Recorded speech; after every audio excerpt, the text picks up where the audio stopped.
नमस्कार। द देसी अड्डा पर आपका स्वागत है। मैं हूं राकेश तिवारी।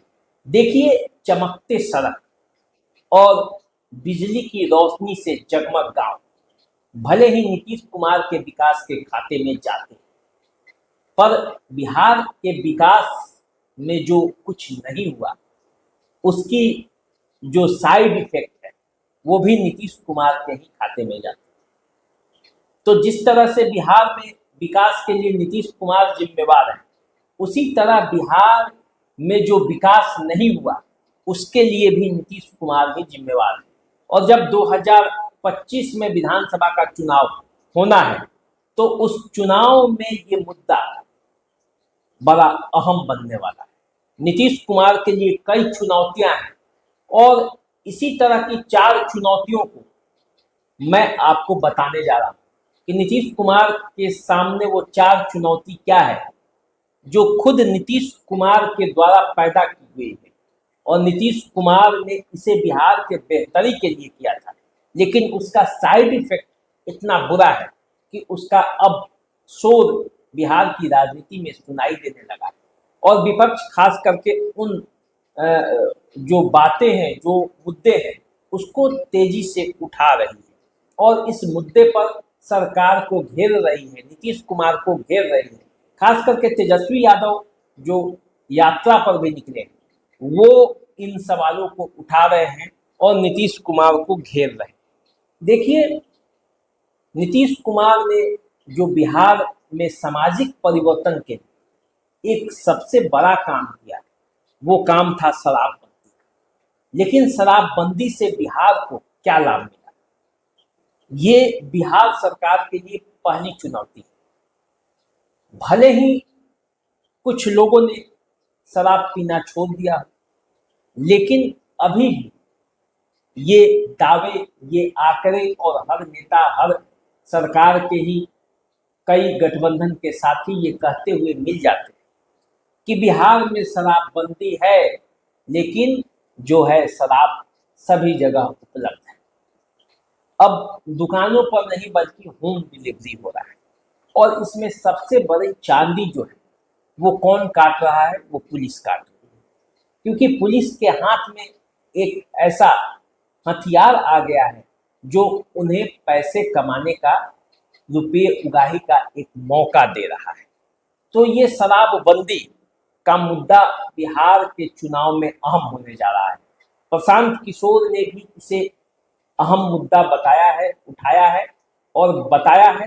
तेजस्वी यादव भी इस मुद्दे पर सरकार को घेरते रहे, लेकिन नीतीश कुमार अभी भी इस मुद्दे पर अड़े हुए हैं। हालांकि ये सब जानते हैं कि शराबबंदी का जो सही सच है वो बिहार में क्या है, वो मुझे बताने की जरूरत नहीं। दूसरा जो नीतीश कुमार के लिए सबसे बड़ा परेशानी का सबब बनने जा रहा है, जिसको खुद नीतीश कुमार ने ही लागू किया है, वो है भूमि सर्वेक्षण। भूमि सर्वेक्षण बिहार के हर जनमानस से जुड़ा हुआ है और इसमें लोगों को परेशानी हो रही है। भूमि सर्वेक्षण से संबंधित कागजातों को इकट्ठा करने में, भूमि सर्वेक्षण से अपने काम कराने में, कर्मचारियों को मनाने में, और जिस तरह से विभागीय जो काम हो रहे हैं उस पर लोगों का गुस्सा है। तो इस गुस्से का शिकार कहीं नीतीश कुमार को न बनना पड़े, ये भी एक बात है। तो शराबबंदी और भूमि सर्वेक्षण, ये 2 मामले ऐसे हैं जो नीतीश कुमार को सीधा सीधा नुकसान पहुंचा सकते हैं 2025 के विधानसभा चुनाव में। तीसरा जो सबसे बड़ा मुद्दा है, वो मुद्दा है बेरोजगारी का, रोजगार का और पलायन का। तेजस्वी यादव इस मुद्दे को बड़ी तेजी से उठाते हैं, बड़े पुरजोर तरीके से उठाते हैं और कहते हैं कि बिहार में जो बेरोजगारी है उसके लिए जो सरकार है वो जिम्मेवार है। वे तो जब शासन में आए तो अपने बल पर जबरन नीतीश कुमार पर दबाव बनाकर लोगों को नौकरी दिलाए। तो अब जब वो सत्ता में आएंगे तो नौकरी दिलाएंगे, पलायन को रोकेंगे, बेरोजगारी को रोकेंगे। हालांकि वे ये नहीं बताते कि 90 के दशक में जब लालू प्रसाद यादव उनके पिता बिहार के मुख्यमंत्री थे, तो सबसे ज्यादा पलायन उस दौरान भी हुआ और बिहार के लोग पलायन होकर दूसरे प्रदेशों में नौकरी के लिए गए, बेरोजगारी तब भी थी। लेकिन ये जो तात्कालिक मुद्दा है, ये नीतीश कुमार के लिए सिरदर्द है और नीतीश कुमार को इस मामले से लड़ना पड़ेगा और इस मामले पर उनका पीछा किया जाएगा, उनको घेरा जाएगा। नीतीश कुमार को इसका कार्ड तैयार करना पड़ेगा, वरना इस चुनाव में उनका हवा होते देरी नहीं लगेगा। बिहार के नौजवानों में जो गुस्सा है सरकार को लेकर, वो कहीं झलक न जाए इस चुनाव में। तो ये भी बात है, ये भी देखना है, क्योंकि प्रशांत किशोर एक उत्प्रेरक के रूप में इन सब बातों को उठा रहे हैं, जो लोगों के मन मिजाज में धीरे धीरे घुसते जा रहा है। तो यदि ऐसा होगा तो नीतीश कुमार के लिए ये परेशानी का सबब बन सकता है। अब देखिए, 20 सालों लगभग 2005 से नीतीश कुमार की सरकार है और 25 तक रहेगी। तो इस 20 सालों में लोगों ने एक ही मुख्यमंत्री को बिहार की कुर्सी पर देखा है, वो मुख्यमंत्री है नीतीश कुमार। बीच में जीतन राम मांझी भी थे। तो अमूमन 20 साल तक मुख्यमंत्री के कुर्सी पर नीतीश कुमार जब हैं, तो एक 20 साल में तो एक पीढ़ी जवान हो जाती है। उस पीढ़ी ने देखा नहीं है कि कैसे 1990 का दशक था, सड़कें कितनी बदहाल थी, बिजली की क्या व्यवस्था थी, अपराध का क्या आलम था। तो उसने ये देखा नहीं है, तो उसको कोई इससे मतलब भी नहीं। तो जो हवा बनना है, जो नौजवानों की जो फौज आएगी, वो नीतीश कुमार के लिए चुनौती का कारण है।